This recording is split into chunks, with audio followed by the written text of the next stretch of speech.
जेको डिसंबर जो पहिरियों अचर आहे उन ते सॼी सिंध में बल्कि सॼी दुनिया में जेको आहे कल्चर डे मल्हाए इहा सिंधी माण्हुनि जी क़ौमी ईद आहे।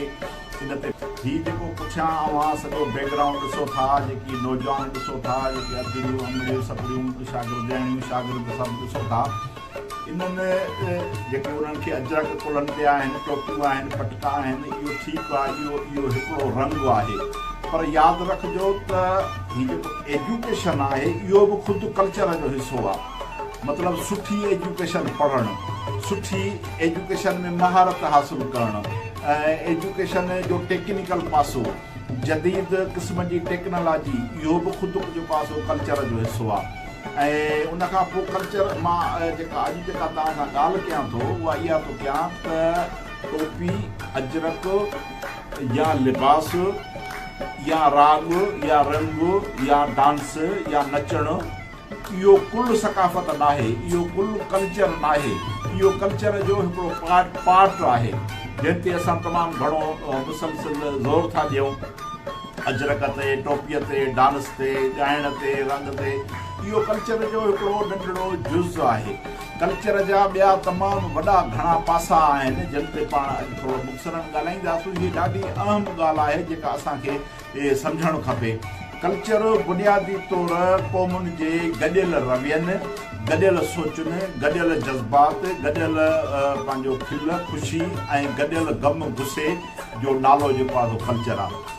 कल्चर खे कीअं सुञाणबो आहे त ही कहिड़ी क़ौम जो कल्चर आहे। अजरक ऐं टोपी सां त ठीकु आहे, सुञाणबो आहे त हीअ आहे, पर उन जे ख़ुदि सोच जे अंदाज़ सां बि कल्चर खे सुञाणबो आहे त हिन क़िस्म जो ही सोच जो अंदाज़ आहे। तंहिंजे करे कल्चर तमामु वसी माना में, कल्चर तमामु जेको आहे सो वॾो, कल्चर जो इनकलाब में ऐं समाज जी तब्दीलीअ में कल्चर जो तमामु वॾो कंट्रीब्यूशन आहे।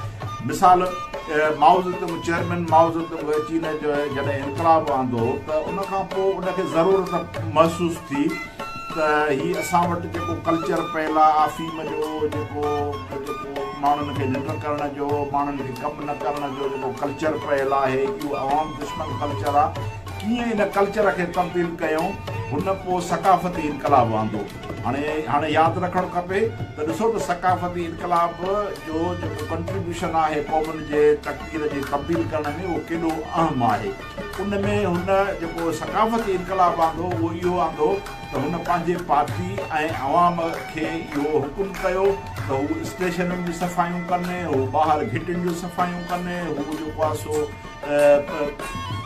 माण्हुनि जूं ख़िदमतूं कनि, हू जेको आहे सो माण्हुनि सां प्यार ऐं बाबो सां मिलनि।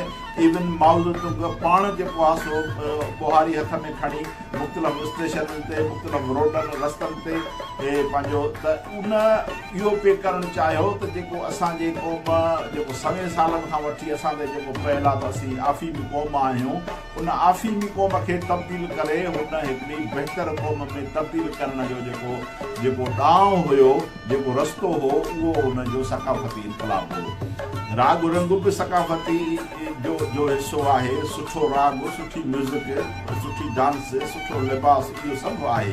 पर बुनियादी तौर त उन्हनि जे माण्हुनि जो पंहिंजे धरती, पंहिंजे अवाम, पंहिंजे समाज ॾांहुं कहिड़ो रवैयो आहे, इहो कल्चर आहे। मिसाल असांजे सिंधी माण्हुनि जी जॾहिं गॾियल सोच ठहंदी, जॾहिं ही 7 करोड़ माण्हू जॾहिं पंहिंजी सिंध धरतीअ जा वारस थी उथी बीहंदा ऐं पंहिंजे धरतीअ जी वारसी कंदा, उन्हनि में इहो जेको जज़्बो पैदा थींदो, इहो बुनियादी तौरु इहो कल्चर आहे।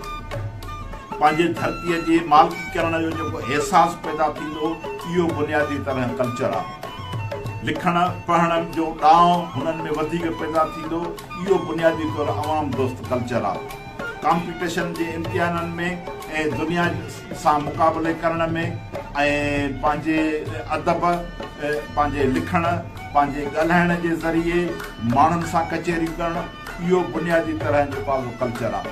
कल्चर पंहिंजो ही राग रंग सां गॾोगॾु ख़ुदि जेको आहे सो जेको अदब, जेको असांखे किताबनि मां अदब मिले थो, जेको असांखे शेरो शाइरी मां मिले थो, जेको असांखे पंहिंजो लाइब्रेरियुनि मां मिले थो, जेको असांखे जेतिरो बि जेको किताबनि मां जेको इल्मु मिले थो, उहो बि ख़ुदि हिकिड़ो कल्चर आहे। तंहिंजे करे कल्चर जो जेको मौज़ू आहे उहो तमामु घणो वसी आहे।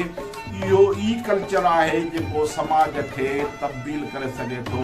हिकिड़े मुर्दा जागीरदारे अवाम दुश्मन समाज मां तब्दील करे हिकिड़ो नओं समाज अॾणु जेको तरक़ी पसंदि समाज आहे, जेको रोशन ख़्याल समाज आहे, इन कल्चर जो हिसो आहे। हाणे इहो असांखे कल्चर पैदा करणो पवंदो, डेवलप करणो पवंदो। इहो न त मिसाल मां अवाम दुश्मन कल्चर कहिड़ो थो चवां, मिसाल अॼु असां वटि असांजे माण्हुनि वटि जेको आहे सो अक्सर करे वांधकाई तमामु घणी आहे। तव्हां हलो सॼे सुध में हलो, अक्सर माण्हू जेको आहे सो उहो होटलनि ते वेठा था कचहरियूं कनि ऐं उन्हनि खे कमु करणु, इहो बि हिकिड़ो ट्रेंड पइजी वियो आहे। मिसाल इन खां सवाइ ॿिया तमामु घणा जेके ॾिसो ट्रेंड आहिनि, हरू भरू जेको आहे शो करणु, हरू भरू आकड़ करणु, हरू भरू कूड़ी गेरत, इहो बि हिकिड़ो कल्चर आहे। उन खां पोइ थोरे घणे ते विड़ी पवणु, थोरे घणे ते 5, 10, 12 माण्हू मारणु, इहो बि हिकिड़ो कल्चर आहे। पर इहो कहिड़ो कल्चर आहे? इहो अवाम दोस्त कल्चर न आहे, इहो अवाम दुश्मन कल्चर आहे। इहो अॻे पोइ सपोर्ट पियो करे जागीरदारी कल्चर खे। तंहिंजे करे असांखे इहा सुञाणप करणी पवंदी त अवाम दोस्त कल्चर कहिड़ो आहे ऐं अवाम दुश्मन कल्चर कहिड़ो आहे। असांखे अवाम दोस्त कल्चर खे सपोर्ट करणी पवंदी। उन अवाम दोस्त नाला पैदा करणा पवंदा, अवाम दोस्त ख़्याल पैदा करणा पवंदा।